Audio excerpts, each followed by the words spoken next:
DWIN's going up against Kurry. The man, Kurry, has every time he's come to a tournament, if not placing top 8, top 5. Usually does very, very well, but we rarely actually get the treat of seeing him. Usually he's busy with school or other things that prevent him from being able to show up. So enjoy the treat while you can. Oh, see how he goes up against DWIN, tell me a little bit about Sonic and Little Mac. So, man, Little Mac actually has some of the tools to deal with spin dash if he goes in a little bit too hastily, because he has that frame 1 jab in order to interrupt. He has a lot of really quick, powerful tilts. So Kurry's got to be careful when he throws that spin dash.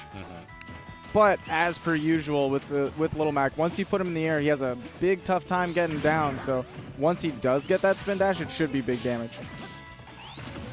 The usual control that Little Mac has over the stage, though, is a little bit difficult to maintain the same way that he normally does when you have this hedgehog speeding or zooming around the stage the way he does. Right. Little Mac's a pretty quick character. Opportunity. I love the use of the spring jump, and it actually connected him for a forward smash later. That's interesting. Delayed the recovery just long enough so we could catch that side B onto the stage. The Jolt Haymaker.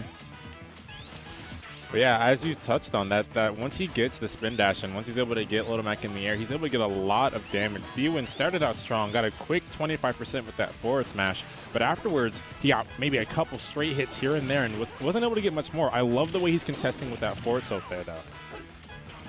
Now this is classic textbook playing against the Little Mac, the matchup. Once you get that first stock, especially as a character like Sonic who can run away, you don't want to go in and approach and risk everything.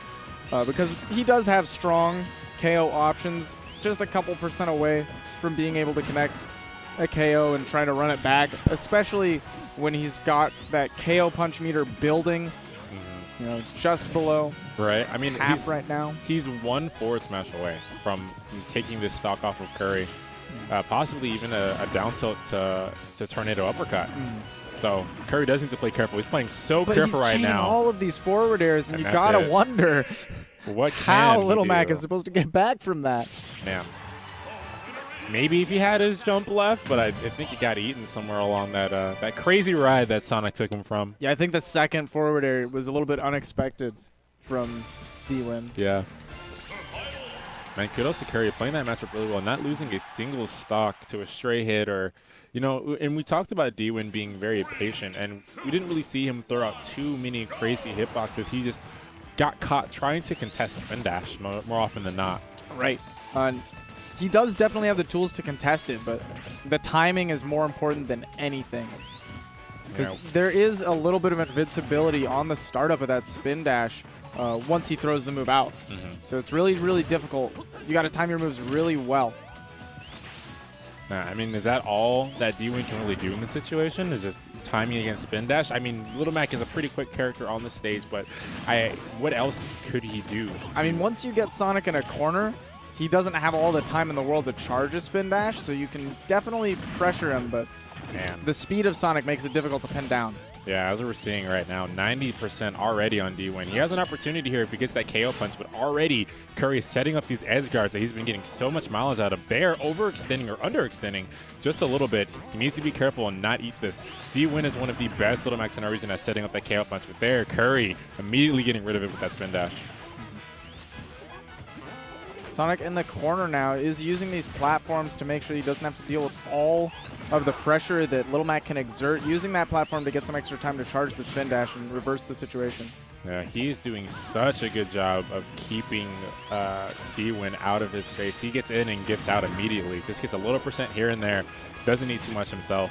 Might be a little matchup unfamiliarity coming out of DWIN, because there are some moves that Kurry is using that are a little bit more punishable than DWIN is making him seem. Like going for the homing attack from Sonic on shield should not usually go unpunished from a Little Mac. He has the tornado uppercut to cover it.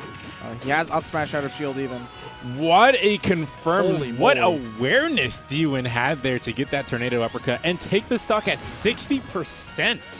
Yeah, at the very top of Town and City, that's definitely one way to reverse a situation. That's actually one of the reasons why it's a hotly debated topic on whether or not this is actually Little Mac's best stage. Really? Soul believes that this is Little Mac's best stage. Mostly because, A, you do get that FD factor at moments like this when the platforms go away, but you also have a lower ceiling for Little Mac to play around with, so he can get ridiculous stocks like that, and he can combo and set up on that platform very well. Okay, DWIN's not out of this just yet. Back on the stage, KO punch on deck. He is one down tilt or one read away, but Kurry once again is so on point with taking away that kill option. Yeah, really good at pressuring the shield, making DWIN drop it a little bit early because he didn't want to be stuck in one spot there up against the spin dash. Now at 143%, it's either an edge guard or just a clean stock away. DWIN needs to be careful. I'm not sure what option he can find here. He's been having a difficult time of contesting that spin dash as well. And we talked about that being a big factor. Platform getting in the way of the homing attack there actually put Kurry in a really precarious spot, but DWIN wasn't able to capitalize. Yeah, there he tried to punish the homing attack with a up-angled forward smash. There, clanking and letting him get a little bit of pressure. 51% now.